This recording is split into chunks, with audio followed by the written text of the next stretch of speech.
The city park was nearly empty as evening approached. On a quiet bench sat Richard Harrison, one of the wealthiest businessmen in the country. Dressed in old clothes, he looked like a tired homeless man. It wasn't an accident. For years, Richard secretly visited different neighborhoods to see how strangers treated people who appeared poor. That evening, he leaned back on the bench, closed his eyes, and pretended to be asleep. Hundreds of people walked past. Some ignored him. Others laughed. A few even took pictures. Then a young boy, no older than 10, stopped. His name was Noah. His clothes were worn, and he carried a small paper bag containing the only meal he had bought that day. He looked at the sleeping man for a moment. Quietly, he removed his sandwich from the bag. He placed it gently beside Richard. Then he wrote something on a napkin with a tiny pencil. Before leaving, Noah whispered, "Sir, if you're hungry when you wake up, this is for you. I can eat tomorrow." Richard kept pretending to sleep. But tears had already begun forming behind his closed eyes. A few minutes later, Noah noticed dark clouds gathering. He turned around. He ran back to the bench. Carefully took off his old jacket. And covered the sleeping stranger with it. Then he walked away into the rain. Richard slowly opened his eyes. He picked up the napkin. It read, "My mom says kindness is the only thing that gets bigger when you give it away." Richard looked at the half-empty paper bag. The sandwich. The worn jacket. And the little boy disappearing into the rain. For the first time in many years. The billionaire couldn't stop crying. To be continued, Richard quietly folded the note and placed it in his pocket. He asked his driver to follow the boy, from a respectful distance, to make sure he got home safely. The driver returned an hour later. "Sir, the boy lives with his grandmother. Their house is small, and they're struggling to make ends meet." The next morning, Richard visited the neighborhood again. This time, he knocked on their door dressed as himself. Noah answered. His eyes widened. "You're the man from the park." Richard smiled. "Yes. And I believe this belongs to you." He handed Noah his old jacket, freshly cleaned. Noah grinned. "You kept it." "I wanted to return it properly," Richard replied. Inside, Noah's grandmother apologized. "I'm sorry, we don't have much to offer." Richard shook his head. "You've already given me more than you realize." He placed the folded napkin on the table. "I've built companies for decades. But yesterday, your grandson reminded me what true wealth looks like." A few weeks later, Richard created the Kindness Scholarship, a program to support children who showed compassion, honesty, and service to others, not just high grades.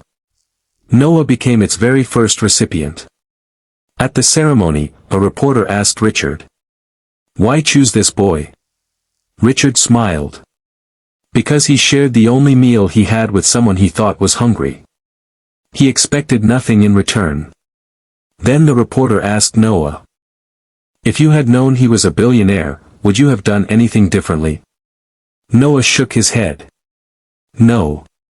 My mom always said, people should be helped because they need help, not because they're important." The audience fell silent. Richard wiped away a tear. "That," he said, "is the lesson I hope every successful person remembers." Years later, Noah grew up to lead charitable programs that helped families facing hardship. On the wall of his office hung a simple framed napkin with faded handwriting. "Kindness is the only thing that gets bigger when you give it away." And whenever people asked where his journey began, Noah smiled. It started with a sandwich, and a stranger on a park bench. 10 years later, the Kindness Scholarship had grown from helping one child into a nationwide foundation supporting thousands of students. Richard Harrison, now retired, rarely appeared in public. Instead, he quietly visited the foundation's offices every Friday. One morning, he walked into the headquarters and smiled. On the wall was the original photograph from that rainy evening in the park. Beside it hung Noah's faded note.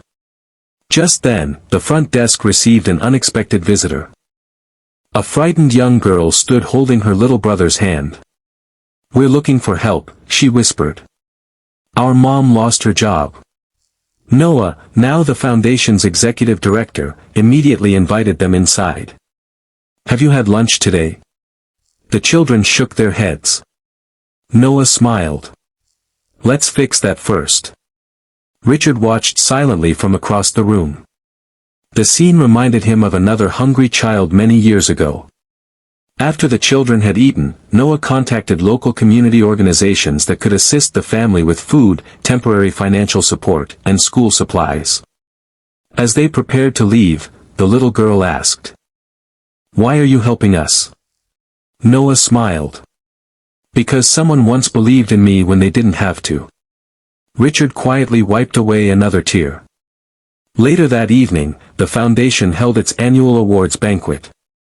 Noah stepped onto the stage. "I've received many awards over the years," he said. "But none of them matter as much as one lesson." He looked toward Richard in the front row. "Real generosity isn't measured by how much you give. It's measured by what you're willing to give when you don't have much." The audience rose for a standing ovation. Richard slowly walked onto the stage. He reached into his wallet and carefully unfolded the same old napkin. The paper was faded. The words were still clear. "Kindness is the only thing that gets bigger when you give it away." Richard smiled. "This little note changed my life." Noah thought he was helping one tired stranger. He ended up changing the future of thousands of children. As the lights dimmed, Richard and Noah stood side by side, looking at the audience. Neither of them spoke. They didn't need to. Because everyone in the room understood the lesson. The greatest fortunes are not measured by money, but by the lives we live, the hope we share, and the kindness we choose to pass on to the next person.